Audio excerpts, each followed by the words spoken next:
Hi, my name is Key. You're starting off my first episode ever Unlocked with Key. Yeah. And you sent a message on TikTok. I said, this girl was not playing. I was not. And I sent you it was in December. I sure did. I'm someone who did not love my hair before locks. Yes. I feel like some people might be able to relate. I saw your shop. I will be here because the vibe, the energy was there. We talked about the wallpaper, Black women owned. It's very intentional. And I felt like I could trust the Loc Shop. What is your hair doing while you're asleep? Is it like in the ponytail? Is it No, down? I usually have it down. Oh my gosh, it's touching you. Yeah. Where's yours? I'm a woman of a particular age. I'll be sweating.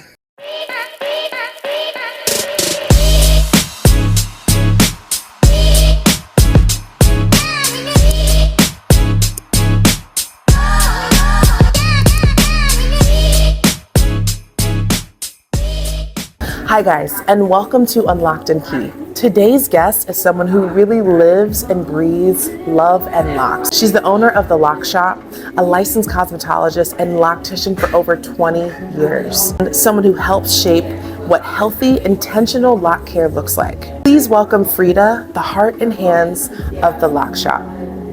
See you soon. Hi, my name is Key. We are Unlocked and Key. I love it. That's what this show is. You're starting off my first episode ever Unlocked. Okay, we got that. Of course, with Key. Okay. And you sent a message on TikTok. I said, this girl was not playing. I was not. And I sent you. It was in December. I sure did. I kept sending those messages. It was in December, and I was like, so this proves one, your tenacity. Two, that I don't always respond. And that's okay. To messages. 2026, we're doing what? Right. Some new things. And look where we are right now. Yeah. We are sitting in your beautiful establishment. Oh, thank you. I want to get into a little bit of who you are, why you do what you do. Yeah. But I want to ask you a few fun questions first. Can we do a little this or that? Yeah. Okay, great. Fresh retwist or embrace the frizz? Embrace the frizz. Period. Why is that? The irony is that I have a fresh retwist. No. Because what you're not about to do is have me on camera, and I don't have. So the lights are on. Hello. Like in the past 2 hours, I did my hair this morning when I got No, up. you did not. Oh, I did it real quick this morning after I dropped the kids off. Yeah. So while I do have a fresh retwist, I'd rather have frizz. Okay. I like the fullness of it. I like the messiness of it. I like the chaos of it. I just think it's sexier. I love a fresh retwist. Sure. I think it's beautiful. Yeah. But a fresh retwist is so neat. Yes, it is. So give me like a 7 to 10 business day after a fresh retwist. I feel like that's the sweet spot. Ooh, where it's not like you're not you're trying too hard. But it's also just like this is just I woke up like this. Right. Right? Like literally. I love that. Took the bonnet off. And that was it. I'm ready to go. So absolutely. But also I have a fresh retwist, so. Okay. So here we are. It's okay. Leave-in or no leave-in? I'm a no leave-in. Okay, why is that? Wait, for conditioner are we talking about? Yeah. We were just talking in a team meeting the other day about our own personal get ready with me. Yeah. Mine is so minimal. Okay. So minimal. What does it look like? Take me through it. I wake up and I take off my bonnet. Okay. And then is there that's why I can't be a video, because that's it. Okay. Just end it. That's to get ready with End it. And I'm done. That's it. Okay. That's it. Okay, what is maybe you have a little bit more time? Is it a time thing, or it's just you just don't need? I don't think I need. I'm in that way. I'm just that low maintenance. I just literally take off my bonnet. Okay. There's no spritz. There might be a zhuzh. I might flip from the left to the right. Right. I may decide we're gonna leave like similar to how your hair is. I might do a little half up, half down. Right. But you're out the door. Yeah, I'm super low maintenance. Okay, so because I get this always in the comments, how often are you moisturizing your hair when you are doing it, right? So moisture is gonna really be rooted in water. Yeah. Which for me is going to come from shampooing and conditioning my hair. Okay. So if I am feeling like my hair is excessively dry, I'm just going to shampoo and condition my hair. Okay. I'm not going to use a product to fix it. You are freeing the girls right now. Because you are freeing the girls. People use the product and then all it's doing is prolonging the inevitable, which is really that your hair just wants to be shampooed and conditioned. So while there's nothing wrong with a spritz of this or a spritz of that, like I'm not saying don't do that. I just don't. Right. I'm also saying that oftentimes when someone's like, my hair is feeling excessively dry, it's feeling itchy. My remedy 9 times out of 10 is going to be to shampoo your hair. Wow. Yeah, it's not going to be to put a product in the hair. Okay. Because the product acts, it acts almost as a temporary Band-Aid. Okay. So like, let's say if I'm on vacation, I get back and life is happening and I can't shampoo my hair, then I'm probably more inclined to use something. Okay. But beyond that, You're washing hair. I'm How often gonna are you shampoo. washing your hair? I shampoo my hair about every 3 weeks. Okay. I wouldn't tell someone to shampoo probably more than once a week because that's just not practical. Yeah. But I think oftentimes people with locks go a little bit longer than they should. Okay. But we also have to balance it with the fact that if you are paying to get your hair professionally done and that is what you do, sure, then shampooing your hair every week or every 2 weeks in between, it's just not practical. Right. So while you may hear people on social say, oh, like every week or every 2 weeks, like I totally get that. I don't disagree. Yeah. But I also understand aesthetically, some people do want to go with option A, which was your first question, right? A fresh retwist or the frizz. Right. Some people just feel like that's just not my aesthetic. Right. And so I get that. Right. And so while I can say you should shampoo more frequently, I also know if I shampoo more frequently, I can retwist more frequently. Sure. Right? The other stylists have that same privilege that we can say that, but we also have the skill set to do something about it. Absolutely. The average person is like, once I shampoo, what you got me in the sheets looking crazy. Right. And that's not the look I'm going for. Right. But I'm choosing option B, which is the frizz. Right. So it goes back to shampooing more frequently isn't really an issue. Right. But I think oftentimes women with locks don't shampoo enough. And so they're looking for other solutions to fix a problem that's ultimately rooted in just cleansing the hair more frequently. Absolutely. Freda, you're really freeing the girls. Oh my God. Okay, hold on. We just getting into it. Hold on. Philly cheesesteak or chicken and mumbo sauce? Gosh, no. What's up? Always gonna be a Philly cheesesteak. Okay. Without cheese though. Okay, what part of Philly you from? West Philadelphia. Okay. It always feels like a Will Smith. Like I'm about to get into Will Smith. I'm not. Okay. But I feel like most I did grow up in West Philadelphia. Wow. Yeah. And I have nothing against chicken and mumbo sauce. Okay. But it's just going to be a cheesesteak. It's going to be every day, all day. How long have you been in the DMV? I've been here for over 20 years. Okay. So I've been here longer than I've been in Philadelphia at this point. Okay. But I'm still a Philly girl. Absolutely. So I've never once ordered a steak and cheese. Just saying, it sounds disrespectful. Why is a steak even coming before like a steak and cheese? Like, why would I do that? Okay. That's just and then I've had one. It's this big. It's small as hell. Sure. It's the amount of meat is disrespectful. Okay. Like have you ever had a Philly cheesesteak? Yes. It's super meaty. Right. It's a ton of meat and it's long. Yeah. Like it's super long. You could probably split it with somebody depending on your appetite. It's a ton of meat. It's filling. Yeah. And then you go to a carry out here and I'm like, what is this? Right. This is disrespectful. Like why would you even insult somebody? The meat not at all. Not at all. So if I am going to be at home, even though this is home, but for in Philly, it's going to be a cheesesteak, no cheese, fried onions, ketchup, mayonnaise. Okay, so no cheese. Oh no, I don't like cheese on my sandwiches now. Are you dairy free? I'm not at all. No, but if I were to, it would be provolone, not cheese whiz. Okay. Oh, not cheese whiz. Fair. Not cheese whiz. I think I don't want lettuce and tomato. Okay. Don't do that. So don't do that. No. Why are we putting lettuce in? That's a hoagie. That's a hoagie or a sub, as you guys will call it. That's a hoagie. Okay. I'm not argue in the comments. I have no dog in the fight. Whenever my family comes with me to Philly, and we'll be at like a place, and my husband's like, all right, what do I say? What do I? Because you don't want to be that person who get up there, stumbling and reading and all that. Absolutely. You got to be quick with it. Right. You just got to be quick. And they probably only take cash. Right. That's a whole nother tax issue. But they're like cash only. You don't ask no questions. Okay, I went to the ATM. It's an ATM in the back, which you should be concerned about whether or not your identity just got stolen. You should not go in the store shop. Absolutely. Right, but it's going to be a cheesesteak. Okay, I love that. I love that. Okay, hair mask or detox? I have never in the over 15 years I've had locks had a detox.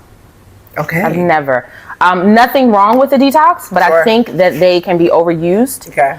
I think people automatically think you have to have had a detox. Sure. I keep the products minimal. I shampoo frequently. Right. So. You don't need to. The heat just came on. I'm like, what is that noise? You don't need to do all that then. I don't think it is always necessary, but I don't think there's anything wrong with the detox, and I do think for some people it is necessary. I think when you are overly using products that are exceptionally heavy, when you have a lot of buildup, but I also don't think everybody has to get a detox, but I also don't think there's anything wrong with it. Okay. Hair mask, I think it depends on how opaque and how thick the hair mask is. Okay. The last thing we want to do is have buildup. Sure. And the mask to me just sounds like buildup to me. I just kind of be like, when I think of a mask, I think of something more clay, thicker. The opacity it tends to be really heavy, so I would be less likely to go that route. But because that's not something I do, I would imagine that in the category of mask, there may be a ton out there that I'm just not aware of. Sure. So I wouldn't tell somebody it's not an option. Sure. I would just need to know what the mask is. How often are we detoxing, if we're detoxing? Oh gosh, maybe every 6 months. Okay, great. If Maybe that. twice a year. It really just depends on what are we trying to correct with the detox. Sure. Are we trying, because if we're detoxing but then we're going back to the same products, then what are we doing? Right? Doing the same thing. We're doing the same thing, Insanity. right? So Absolutely. solve the problem. Right. And if the problem is excessive buildup, then what's causing the buildup? Sure. Is it an overproduction of oil on the scalp? Sure. Are we using too much product? If it's an overproduction of oil, then maybe we need to look at the products we're using, and maybe we need to talk to our dermatologist. Absolutely. But if we're talking about just cosmetic stuff like product usage or maybe too much conditioner, then that's just a behavioral change. Sure. If we change the behavior, then we don't have to keep doing detoxes. Okay. So 6 months, maybe once a year at best. Okay. Silk bonnet or silk pillowcase? Oh, I'm a bonnet person every day. There are tons all over the house. So I have locks, and both of my boys have locks. Okay. And so all of us sleep in a bonnet. Okay. So there are random bonnets all over the house. All over the house at any point. You can lay on the couch, get you a bonnet. Most nights I can't find it. What about you? Do you do a silk pillowcase or a bonnet? I'm a little bit of a wild sleeper. Yeah. So I try to do both. Okay. But I really like the pillowcase. A lot of people do. Yeah. I just because I feel like the movement, it catches me. What is your hair doing while you're asleep? Is it like in the ponytail? Is it down? I usually have it down. Oh my gosh, it's touching you.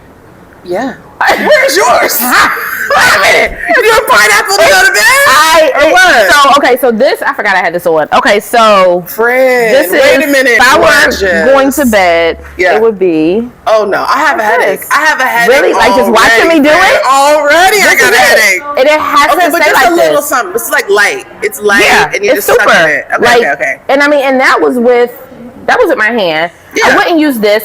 One of these is always around my wrist. Right. And then I will put this on, and that's it. And then I put the bonnet on. Okay. And that's it. Okay. So, but the idea, especially because I recently have like all of this going on while I'm sleeping. I'm a woman of a particular age. I'll be sweating. Okay. That's fair. And I feel like everybody has their way. Yeah. But literally for me, I just feel like it's heavy. And I also get really freaked out about heavy if it's pinned up. If it's up, I get nervous about having it up too much. I get that. You get what I'm saying? Yeah. I'm like, I just don't want nothing pulling on my edges. So like today I did a slick, but I've been having it frizzy for weeks. It looks good though. Thank you. It looks good. Thank you. But I feel like, okay, that's what's keeping it. And maybe that's not the case. So we'll have to chat after. No, because I am very also low on my styles. Okay. So even though the ponytail is in there, it's a light ponytail. It's not a lot of tension. Right. And then going back to my morning routine, which is what I just did. That was my morning routine. You just captured it. Ready to go. I took my ponytail out. We will review that again, ladies. Yeah. It was very that was my morning routine. Quick. Done. I love that. Yeah. Okay, what's in your misting bottle? If I were going to mist my hair, it's probably going to be rose water. Okay. We also have a really great product from this company called Oyen Handmade, and they have a hair mist. I think it's called Frank Juice, which I just love the smell of it. Okay. And I think it has like rosemary, rose water, maybe some aloe veras in there. Yes, there's some fragrance. There might be some humectants in it.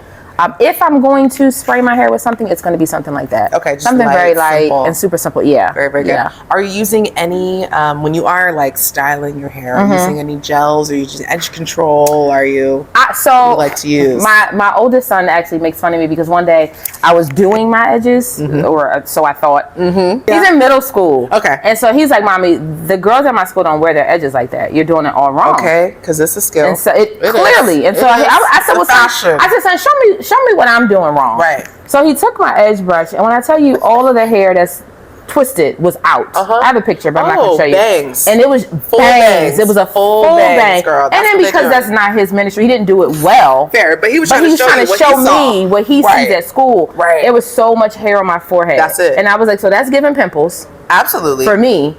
Also, I was like, that doesn't even make sense to me. I don't even, this curtain right here, this curtain bang, and you know that people like cut their hair, they're cutting hair out of their lock or whatever, and they're making every day. The girlies every day are doing this. The curl on the edge, they're cutting it off, friend. They're cutting it down. So I have nothing against edge control. The edge control that we use in the salon, I use it as well. I have some on now. Okay. But it just gives minimal. Also, I think people forget sometimes, I'm going to get technical, that this hair naturally on its own, not the one that you cut and create, but on its own, it's very fine. Yeah. And it's susceptible to breakage very easily. Sure. And so constantly manipulating it is just increasing the likelihood that you're going to have tension or attraction alopecia. Yeah. And so a lot of times when people are like, my edges are getting thin, they're not thinking about the behaviors that are leading to that. They're constantly doing the waves. Constantly doing something. Right, the brushing of it. Yeah. And then often it's like, and this isn't even shape, but when's the last time you washed the edge brush? Yes. Right? So now we're talking about that bacteria. The tools that are being used, the implements are not being properly cleaned. Right. So those are all things I feel like people don't always consider. Yeah. But for me personally, I'll do a little edge, but I'm not a serious edge. No, I'm not a serious edge girly. Okay. Are you into edges? Not really. Yeah. I do a little curve on like one side to the other. Yeah. I don't really do the front. And I don't feel like I have enough either. And I don't like to take too much out. Yeah. I'm like, you know what I'm saying? Even if I don't have a recess and it is a little fuzzy, I'm like, I'm not trying to take from my lock. That's what I'm saying. That part. That's right. Like, now we're getting into like, that's hair. The hair. No, I'm not doing Thank that. you. Thank you. I'm glad we can agree on that. So for those who may be newer to your work, who is Freda? And beyond the lock chair, what's your story? Oh gosh. We already covered, I'm originally from Philadelphia. Yeah. So born and raised West Philadelphia, raised by my mother and my stepfather. I'm one of four. I have an older brother who's actually here in Montgomery County, a little sister outside of Atlanta, and a little brother outside of Atlanta. So my family's somewhere between Philly, Maryland, and Georgia. Went to college for finance and accounting. So I have an undergraduate degree in business administration with an emphasis on finance. And I just knew I was going to be in corporate America. Period. Like, it made sense. I loved it. I love numbers. I loved accounting. It's what I went to school for. Wow. Graduated from college, went back to Philadelphia, got a job with a really, really amazing consulting company. And I was like, I'm good. I'm good. Yeah. And I was coming to DC every weekend because my then boyfriend, now husband, was here. My good girlfriends from college were here. Okay. And one weekend, I was like, I should just move here. I come here every weekend. Why not? I was 20-something, no kids, unmarried. I was like, why not? Let's do it. Yeah. So moved here, and in doing so, I went to a salon to get a consultation, which is interesting because we do that all the time. Yeah. And the owner of the salon was looking for an assistant. Okay. And she was like, are you looking for a part-time job? Yeah. And being from West Philly, I was like, can I get my hair done for free? Oh, okay. And she was like, sure, if you take the job. And so I was like, I can get my hair done for free. And what she did not know was that growing up, I always liked to do hair. Okay. But it was never something I saw as a career. Okay. My mother was like, you are going to finish high school, you're going to go to college, you're going to get a real job. Conventional. This is not your big job. The girls in Philly who worked in hair salon, like, they were the cool girls. Okay. You know what I mean? Like, they just, it was something about them that I just did not possess. Sure. And so I was like, well, I'm into books. I like to read. And I don't have a boyfriend that's going to finance this whole operation. Okay. So I'm going to just go to college. I'm going to college. And that was it. Yeah. But when I got here and I got the job working part-time as a salon assistant, I realized eventually that I still liked doing hair, and I liked it more than I liked my 9-to-5. And so over time, even as the companies would change, I was still in the corporate area, but even as those things would change, my love for hair just grew deeper and deeper. And I was like, I think I want to do this permanently. Yeah. So eventually I went back to school. I got my cosmetology license. I finished cosmetology school in 2008. Took my state boards, got my license, and I remember because it was during the Obama's first inauguration. Okay.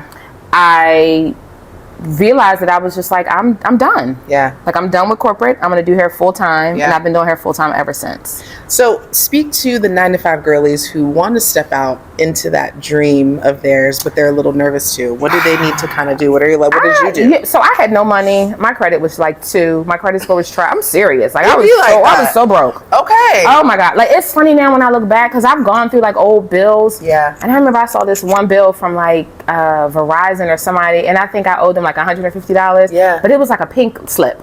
Yeah. Like, we go on your credit, and I was like, damn. Yeah. Like, they for $150. Yeah. Oh yeah. Wow. They don't pay. You just spend $150 on plants now. Right. Right. But Verizon was like, run us our money. Absolutely. And I was like, no. Yeah. And my credit reflected that. Absolutely. So yeah. But I also there is something to being young and dumb and just like learning. I had no money. I had no clients. I had bad credit. Yeah. My mother was nobody was supporting me. I was responsible for paying all my own bills.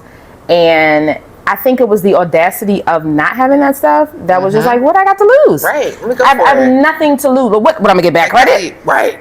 I'm already there. So I think it was that audacity that for me was integral to just being like, I'm just gonna take a chance. You gotta have the audacity. You do. But I also did keep my 9-to-5. Okay. And there was one year where I got a part-time job for the U.S. Census, actually, because my husband and I, we were getting married. Yeah. And I was like, well, this ain't gonna pay for my portion of the wedding. Right. Because again, our parents weren't paying for our wedding. Right. We knew we didn't want to finance anything in terms of getting married. Like we're going into this debt free. Gotcha. So if we couldn't pay for it in cash, then we just didn't want to do it. Wow. So after that, I think that was the last time I worked a 9 to 5. How boss of you So already. I would say that anybody who has a 9 to 5 that is thinking of walking away, you know, I don't know that I'm in a position to really give that advice, only to speak to what I did, which was to just have audacity. And that's all you can do. I think being audacious takes you so far. Yeah.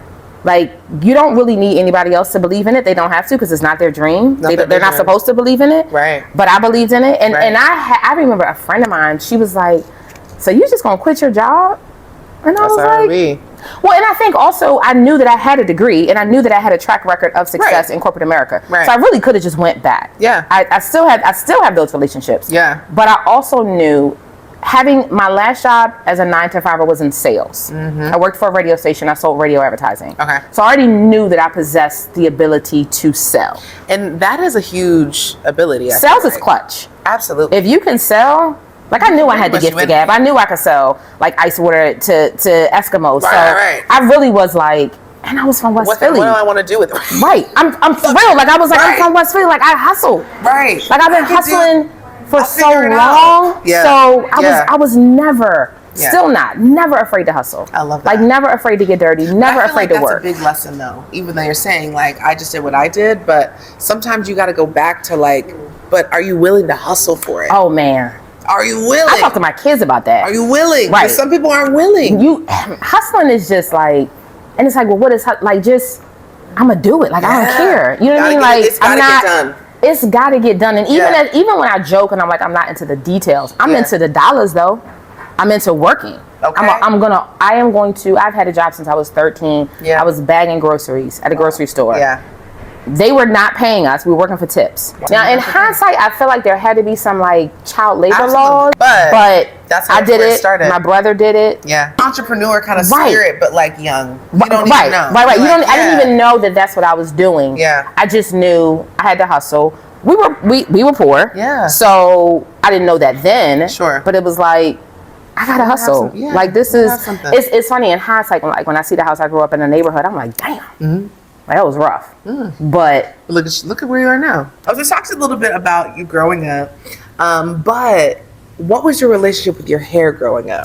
Oh gosh, I always loved to do my hair. Okay. I've always had a lot of it, and my mother could always do hair, so she would do it. But we got to the point where she got tired of doing it, and I got tired of her doing it, because I was like, you don't know what you're doing. Oh dang! I ain't say it like that. Well, of course. I didn't say it like that, but it was just like, okay, let me do it. Like, I was trying to give salt and pepper, and she was trying to give me like pink sponge rolls. I was like, okay, Rose, this ain't it. This ain't it. Let me. It's giving Stranger Things. Come on, friend. Right. Okay. And so I remember the first time I straightened my hair. This was back when you did the press and comb on the stove, and we had to fire a gas stove, and I burnt out half my hair. Okay. And she was like, "That's what you get." Oh yeah. And I was like, "That's fine. Yeah. Watch me work. It's gonna grow back. It's gonna grow back." Tears, like, it's okay. Right. And it did. Okay. And I've been doing it ever since. Wow. Relaxing my hair myself, ate some haircuts. I would relax my hair myself. I would go to the salon and watch how she did the cut. Right. And so this, and then Teray can relate to this, or anybody who's going to cosmetology school, there's a certain way that you do haircuts. Okay. Like 0 degree, 90 degree. And there's a certain way you pull the hair up. And so when I would go to the hair salon and I would see her do it, I would watch. And then when it was time to redo my hair, I would be at home, like, lifting my hair up. Like, I didn't really know what I was doing, but I'm just like, all right, well, her name was Lisa. She lifted it straight up in the air. Yeah. So that must be what you do. And then she pulled it out straight from the front. I wish. Haircuts and everything. And if you came over, you had to get your hair done. To your house? Yeah, like if you were my cousin, or getting your hair done. Oh, period. Yeah, you might be like, nah, sis, I'm good. I just did it. And I'd be like, it's fine. I got you. Take it down. Take it down. I'm gonna braid it. Wait a minute. You didn't have a choice. Okay, so the whole family. And I was one of the older cousins, so yeah. Already. Yeah. Okay. And so you got your hair done. I've always loved doing hair. Wow. Like, I just think that when a woman's hair is done. Yeah. Like she's so confident. Also, when you asked me about a fresh retwist or frizzy, like I just like, it's just been a long week, and like with the snow and the kids been home. Yeah. You're like, so even if we weren't doing this, let me do my hair. Something about doing your hair and it being I will feel so much better if my hair is done. Something about that, your attitude, your mood. You were gonna get your hair done. I've always loved my hair. I remember moving here. Okay. And I thought it was so interesting because in Philly, the Dominican salon thing wasn't really a thing. Okay. At least growing up. That's what I was down here doing. Yeah. Your hair was it was giving Oprah big and body. Okay. Off the break. Full. Always. Okay. So then when I moved here, I didn't see that Everybody as much. was like, yes, straight. It was straight. Yeah. That was and I remember a friend of the family told me one day, I think he thought he was insulting me, that my hair looked like Oprah.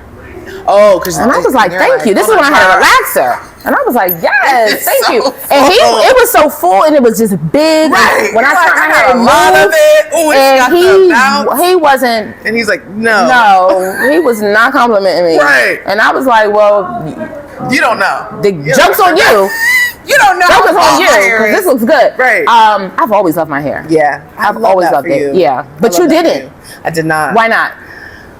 So I am biracial. Okay. I think it kind of started there. Yeah. Because my mom, blonde hair, blue eyes. My dad does not, but he's, man, always got his hair cut low, all the things. My mom didn't know how to do my hair. Yeah. And it felt always like a task. Yeah. It always felt like too much. Yeah. Too much time to do. Sure. Too much volume, too much detangling, all that stuff. So it felt like a task from there. Yeah. Then after a while, I said, Mom, can you take me to the salon?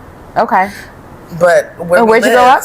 I grew up in Northern Virginia, so in the DMV, but like on the further side. out. Okay. Yeah. So not a lot of people look like me. Okay. So it was already like when I'd go to the salon, people didn't know how to do my hair. Yeah. So I just kept on going to places that didn't know how to do my hair, and I really felt like that was my story until like college. Wow. Went to HBCU from there. And okay. Then at HBCU, you would do it. At HBC, yeah. Where did you go find it at? I went to Bennett College. Yeah, in Greensboro. At HBC, you will do it. Ooh, baby, I was in there like, oh, look at all these different colors and different like textures, and it's just really you learn a lot about yourself. I feel like that college in general, though. In college, right, because then you're doing your own stuff. Yes. And you might be going, wherever to get whatever done. Yeah, but you might be doing it for each other. Yes. You might have a homegirl in the dorm or whatever that helps you out. That was me. But they expose you to stuff that you like. I didn't know I could do that. That's right. Yeah, that's right. So, anyways, fast forward. I was the girlie that constantly changed my hair. Okay.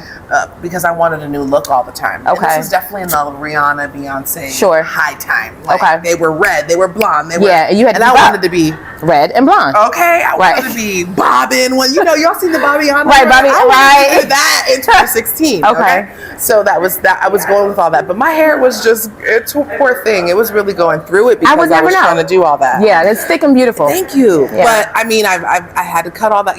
We have that thing you cut all the right. You're like, this hair is not that hair. Color out. This is not that hair. Okay. But fast forward, got locks a little over 3 years ago. Yeah. Now, and, we went through those stages, but I haven't looked back. Yeah. But I had to really look at myself. Yeah.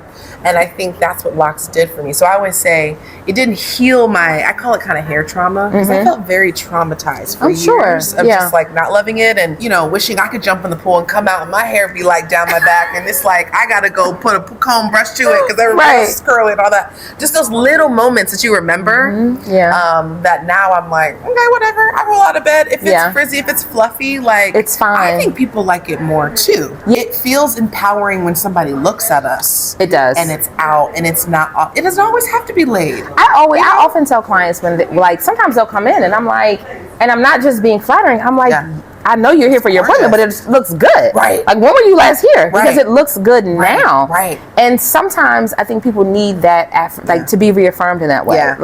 It looks, we are hardest on ourselves. Absolutely. And so, you might think, my hair is mid today, where I'm like, it looks thick, it's long, it looks great. Thank you. So I think we need to hear that sometimes. Because it's like, I'm viewing it from a completely different lens. Absolutely. And because there are moments where I think my hair might look crazy, even though I love it in general, I think it looks crazy. And then in passing, someone like, gosh, your locks are so pretty. And I'm like, oh my gosh, grocery store. Right. You come in with sweats on, trying not to see nobody. And they're like, oh my Which is when you always see people. Always. Okay. This is kind of for the girlies. So for someone just starting their lock journey right now, what are 3 things you wish every new client understood before their first appointment?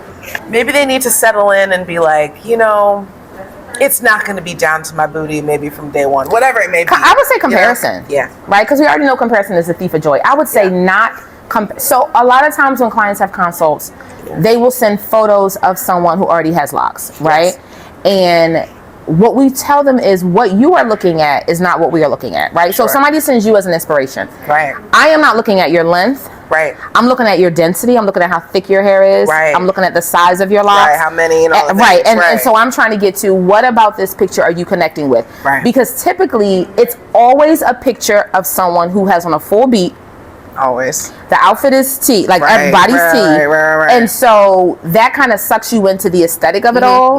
Like this picture Fresh of they just got done. This picture of Lauryn Hill receiving her Grammy, looking amazing. She's already gorgeous. It's like with the makeup done, everything. Right. Yeah.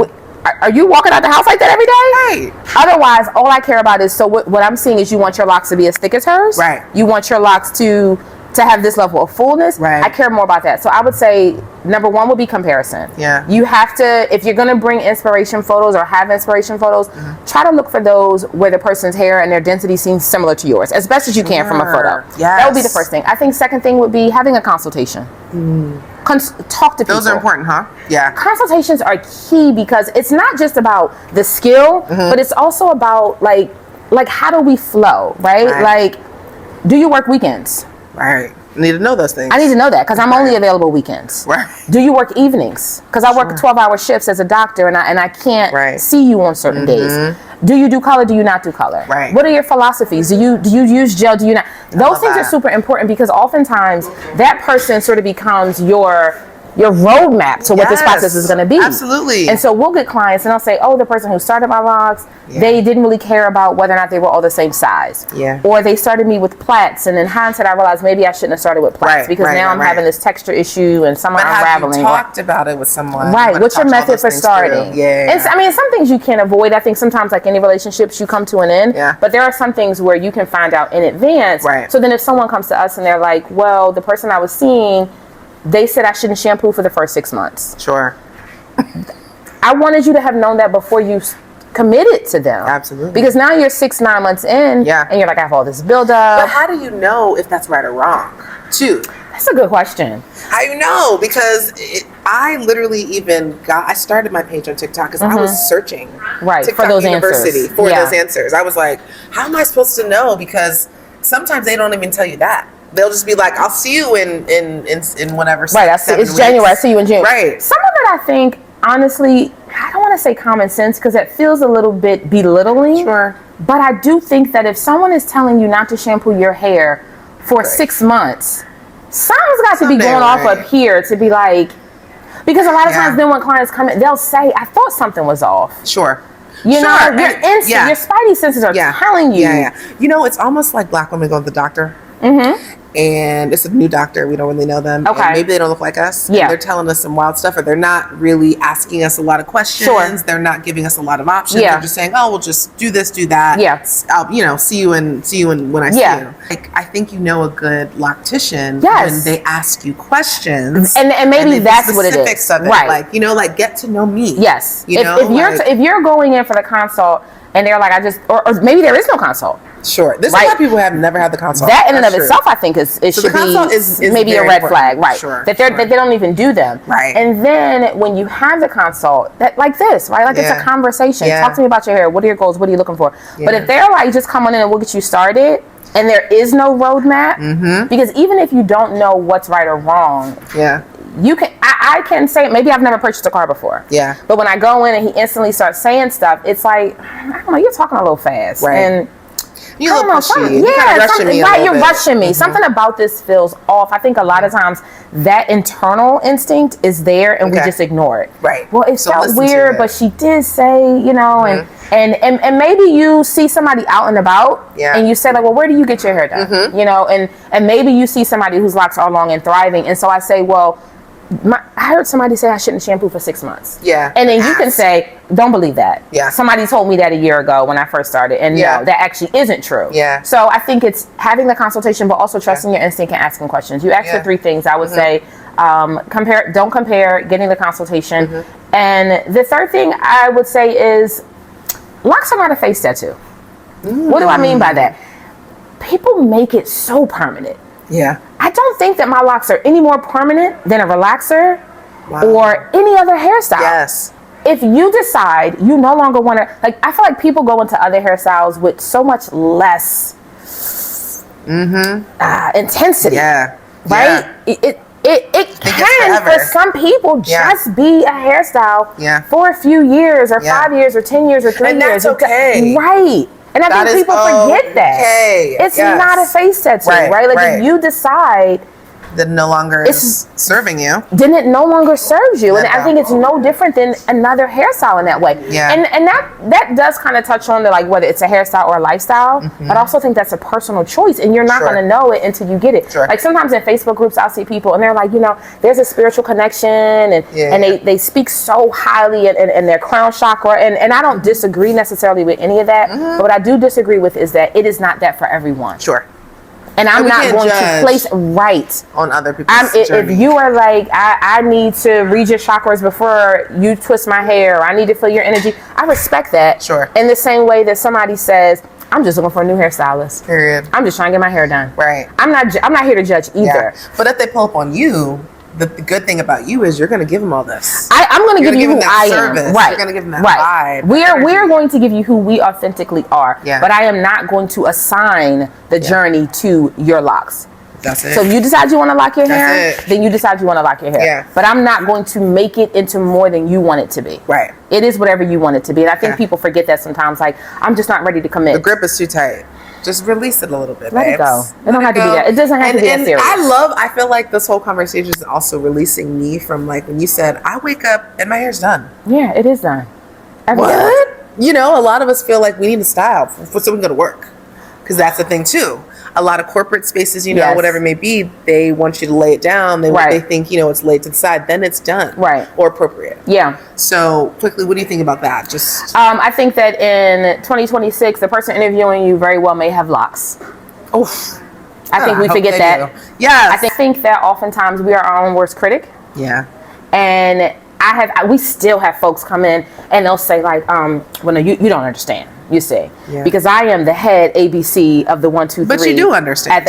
Right, because also the person who just left is also the head of the ABC at the 1, 2, 3 with 10 letters behind their name. Absolutely. When I tell you we have clients from every career, every background, every occupation, blue collar, white collar, every collar in between, we have it. And this one is the head of this. It also makes you feel like you're not alone. You're not alone. You're not alone in this. You're not walking in, even though you may be alone in that office sometimes. Right. Not everybody has what you have going on. But here, you're not alone. You're definitely not the alone. number of clients who will come in and see a soror, or a homeboy, or we went to college together, and we had a client one day, both lawyers, used to work together, hadn't seen each other in years. Wow. Came in and it was like, oh my gosh, I didn't know you at the Loc Shop very much. too. I didn't know you came here. How long have you been coming here? I had no idea. We have couples who come here. We had a couple the other day who was here. Couples who continuously come together. We have mother-daughter. Like, you think that you're the only one, right? You probably thought you're the only one who doesn't love her hair, right? Like, here's my mom who doesn't look like the other moms. Only to eventually get out into the world and be like, okay, wait a minute. Other people are dealing with this as well. And then you find that community and you realize you're not alone. Right. But when we are alone, it feels like such an isolating experience. Absolutely. So get your consult. Don't compare yourself. And let go with the grip. It's not, it doesn't have to be that serious. Got it. This is going to be dropped on Valentine's Day. Okay. And it's Black History Month. Yes. So these are just two things that you're showing that, like, you will have so much love in the shop. Yeah. Black women, he, she, theys are very much represented all up throughout. Why do you think spaces like this matter so deeply for Black women when it comes to being seen, affirmed, and protected? It's a great question. When I was going to the salon in West Philly, even though it was chaotic and I never saw that as a career for myself, it always felt like home. Like, it just, everybody knew each other. You had to bring extra money because you could buy an outfit. You can get a fish platter. You could buy some CDs. It just, there was a vibe of warmth and welcome that even then I didn't know that is something that I would ultimately want to create.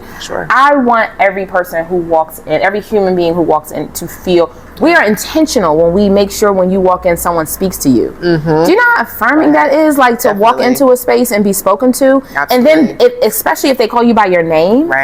Like, it doesn't matter what happens out there. Once you come in here, like, people always say it feels like home. Yeah. It feels like I'm at my girlfriend's house. Right. That's on purpose. Got you. Like, I don't know what your outside life is like, but I know that when you come in here, you are going to be safe. You are going to feel comfortable. And sometimes that might be the only space in which you feel that. Sure. And to know that I and the ladies were a part of that, like that feels so good to me. I don't know where else a person might be feeling safe, but I know that when they come here, they will. I love that. And that is huge to me. We are very mindful of using people's pronouns. I have friends who maybe they're dealing with folks in their lives whose pronouns have shifted from A to B. And so when I have those conversations, I'm like, it's not that difficult for me because we're so intentional about it in the salon. And also, when you're around people who are younger than you, I feel like they kind of keep you younger and they keep you in tune. And also being the parent, right, of a 13-year-old. I made reference to one of my son's friends one day, and I was like, oh, what's he doing? And he was like, Mommy, it's not he, it's they. Hurt. Hurt. And that was it, right? And in the same way that he corrected me, I want someone to know that once we know who you are, that's it. That's it. And if you decide to change next week, we're here for that too. We are here for that too. When you come back in. We are here for the changes. We are here for the shifts. I just know how good it feels to see someone and you second time here. What's up, Key? Yeah. What's up? Like, absolutely, with fam. Right. Already. Like whatever happened outside, you walk in here and you're like, damn, like they remember this. Right. And I think that's something else that we do to make people feel welcome and why it's important. Like, how's your mom doing? You know what I mean? Like last time I saw you, you told me that you were having some issues and you had to Uber. Right. Trying to tell you. And we don't even write that down. Right. That is genuine. Like it's nothing for us to be in a break room and be like, okay, Key is coming in. Don't forget. The last time she was here, you know, her dog was a little bit sick. Right? Like, so even like ask her how she's doing, or like her and her partner were going through some stuff. Like, hopefully everything is okay. Right. That feels so good to know, like, and those someone are cares. Actually the details. Yeah. So there you go, girl. Yeah. You are a detail-oriented queen. It depends on what it is. It depends on what it is. If it's human, if it's person, that's when you lean in. And I love that. If it's me remembering to take out in order to do my husband told me to do, I'm not. For the table, no, I don't. It didn't get done, but I made sure that Key felt good when she came in. Oh, absolutely. Whatever, maybe absolutely. And I think that's the warmness that a lot of us are missing. Yeah. In a lot of spaces. That's how we show our love for people. I love that. Like when we're interviewing, that's big for us. Yeah. Like how genuine are you? Sure. Do you really care about people? About people. It's not just do you look good on social media, can you do a bomb retwist? Because that's really a dime a dozen. Do you care about people, right? Like, are you actually listening to this person, or are you just like, oh God, here she goes again. I can't wait till this gets done. And people feel like, that, and yes, back to that. Yes. So I love that. Yeah, that is on the well, not the cusp, because as we look at Valentine's Day from the perspective of love, but also Black History Month. Yeah, I just think having a space where Black people specifically can feel welcome and feel warm and be received as their authentic selves. Whatever your pronouns might be, however you show up in your life, like know that when you come here, it's all good. Like we got you. You're seen, and you're gonna look cute when you leave. And you're gonna look better. You're gonna feel better when you leave. If you look good, you feel good. That's it. Like that's whatever else is going on. Once the hair is done, that's half the battle. I saw a video the other day where a girl said the reason why you don't like your clothes is because your hair not done. Right. You need your hair done. So you just need your hair done. You need your hair done. And that's so real. When you do, you're like, oh, shoulders back, chest up, like taking pictures, like, hey, boo, what you doing? Where we going tonight? The whole energy doesn't shift. It shifts. It shifts. Because your hair's done. Loving yourself deeper in that way. Get your hair done. You'll love yourself more. Beautiful. Well, I appreciate this was so lovely. Likewise. We got to do a part 2 one day. I ain't gonna or just like explore, get to know your stylist, the whole team. Everybody. I love that. Everybody. And I feel like they're a reflection of you. Yeah. Right. But they're also your tribe, your family. Oh gosh. And you give that to the community. Without them, I'm just sitting here with cute wallpaper. Cute ass wallpaper. Honestly. Okay. Love you. Same. I'll see you again soon. Alrighty. All right. Bye.